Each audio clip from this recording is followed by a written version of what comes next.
Sir ಗಾಣದಿಂದ oil ನ extract ಮಾಡೋದು ಈ ಟ್ರೆಡಿಷನಲ್ ಮೆಥಡ್ ಬಗ್ಗೆ ಬನ್ನಿ ತೋರಿಸಿ. ನಮ್ಮ ಶ್ರೀಕೃಷ್ಣ ಗೋಶಾಲ ಅಂತ ಬೆಂಗಳೂರಲ್ಲಿದೆ, ನಿಯರ್ ಎಲೆಕ್ಟ್ರಾನಿಕ್ ಬೇಗೂರಲ್ಲಿ. ನಮ್ಮ ಗೋಶಾಲೆನಲ್ಲಿ 350 ಹಸುಗಳಿದೆ. ಅದರಲ್ಲಿ ಎತ್ತುಗಳು ಇದೆಲ್ಲ ಏನೋ ಕೋಣ ಆದ್ರೆ ಏನೋ ಮಾಡೋದು ಅಂತ ಯೋಚನೆ ಮಾಡ್ತಾ ಇರ್ತಾರೆ. ನಾವು ಅದನ್ನ ಐಡಿಯಾ ಮಾಡಿ ಟ್ರೈನಿಂಗ್ ಕೊಟ್ಟು ಈ ತರ ಎತ್ತಿನ ಗಾಣ ಮಾಡಿ ಎಣ್ಣೆ ತೆಗಿತಾ ಇದೀವಿ. ಬರೋ ಹಿಂಡಿ ನಮ್ಮ ಗೋಶಾಲಾದಾಗೆ ನಾವು ಬಳಕೆ ಮಾಡ್ಕೊಂತ ಇದೀವಿ. ಎಣ್ಣೆ ಪಬ್ಲಿಕ್ ಸಪ್ಲೈ ಮಾಡ್ತೀವಿ. ಬನ್ನಿ ನೋಡಿ, 3 kg ಕಡಲೆ ಬೀಜಕ್ಕೆ 1 ಲೀಟರ್ ಕಡಲೆಕಾಯಿ ಎಣ್ಣೆ ಬರುತ್ತೆ. ಇದು ನಿಜವಾದ ಗಾಣದ ಎಣ್ಣೆ. ಕೋಲ್ಡ್ ಪ್ರೆಸ್ ಅಂದ್ರೆ ನೋಡಿ, ಇದೆಲ್ಲ ಮರನೇ. ನಿಮ್ಗೆ ನಿಧಾನದಿಂದ ರೊಟೇಟ್ ಆಗೋದ್ರಿಂದ ಹೀಟ್ ಬರಲ್ಲ. ನೀವು ಅದಕ್ಕೆ ಇದು ಕೋಲ್ಡ್ ಪ್ರೆಸ್ ಅಂತಾರೆ. ಈಗಿನ ಕಾಲದಲ್ಲಿ ಏನ್ ಮಾಡ್ತಾರೆ, ಎಲ್ಲ ಮಿಷಿನ್ ಹೋಗ್ತಾರೆ, 15 ನಿಮಿಷ ತೆಗೆಸ್ಬಿಡ್ತಾರೆ. ಅದು ನೀವು ಮುಟ್ಟ ಕೂಡ ಆಗಲ್ಲ. ಎಣ್ಣೆ ಅದರಲ್ಲಿರೋ ವೈಟಮಿನ್ಸ್ ಎಲ್ಲ ಹೋಗ್ಬಿಟ್ಟಿರುತ್ತೆ. ಈಗ ನೀವು ಔಟ್ಸೈಡ್ ಅಲ್ಲಿ ಪಾಕೆಟ್ ತಗೊಂತಾ ಇರೋದೆಲ್ಲ ವೈಟ್ ಕ್ರೂಡ್ ಆಯಿಲ್. ಅದು ತಗೊಂಡ್ರೆ ಆರೋಗ್ಯ ಎಲ್ಲ ಹಾಳಾಗ್ತದೆ. ಎಲ್ಲರಿಗೂ ಕ್ಯಾನ್ಸರ್, ಹಾರ್ಟ್ ಅಟ್ಯಾಕ್ ಕೇಳಿ ನಾವು ತಿನ್ನೋ ಆಹಾರದಿಂದ ಆ ರೀತಿ ಆಗ್ತಾ ಇದೆ. ನಾವು ಟ್ರೈನಿಂಗ್ ಮಾಡ್ತಾ ಇದೀವಿ ಸರ್.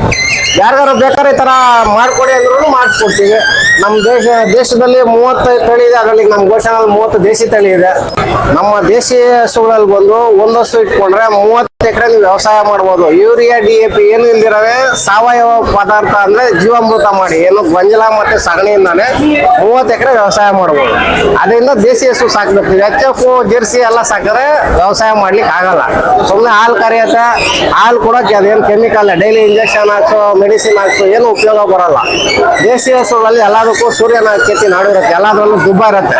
ಪಂಪು ಅಂತಾರೆ ಇಂಗ್ಲೀಷ್ ಅಲ್ಲಿ. ನೋಡಿ ತರ ನಮ್ಮ ಹಸುಗಳು ಇಲ್ಲಿಂದ ಸ್ಟಾರ್ಟ್ ಆಗುತ್ತೆ. ಯಾವ ಹಸುಗಾದ್ರೂ ನೋಡಿ ಎಲ್ಲದಕ್ಕೂ ಭುಜ ಇರುತ್ತೆ.